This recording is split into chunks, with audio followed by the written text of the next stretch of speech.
এই যে আমার হাতে দেখতেছেন এটি একটি ঔষধি গাছ, এটা কুড়েকাটা গাছ। এই গাছটা আপনারা সকলেই চিনেন, সারা বাংলাদেশে এই গাছটা হয়ে থাকে, সকলেই জানেন। এটার মধ্যে একটা কাঁটা আছে, দেখেন এটার মধ্যে প্রচুর পরিমাণে কাঁটা আছে, ধরতে গেলেই কাঁটা লাগে। আর দেখেন এইগুলো মাথার মধ্যে বীজ।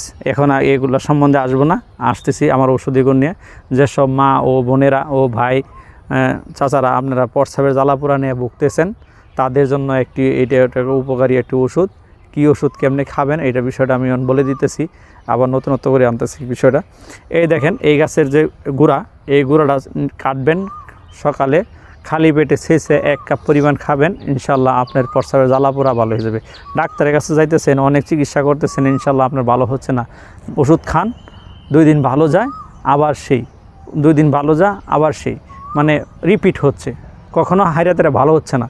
তখন আপনি কি করবেন, তো আপনি এই কুড়েকাটা গাছের এই গাছটা আপনি নেন, একদিন আপনি 1 মাস ট্রাই করেন, আপনি 7 দিন অত 1 মাস ট্রাই করেন, ইনশাল্লাহ আমি মনে করি আপনি আজীবনের জন্য ভালো হয়ে যাবেন। আল্লাহ রহমতের দোয়া, আল্লাহর উপর বিশ্বাস রাখেন।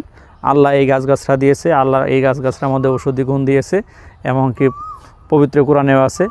যারা আমরা আসলে ওই যে ইউনানি ওষুধ যে তৈরি করা হইতেছে, হিউম্যান ওষুধগুলো তৈরি করা হইতেছে, এইগুলো কিন্তু গাছগাছরা থেকেই।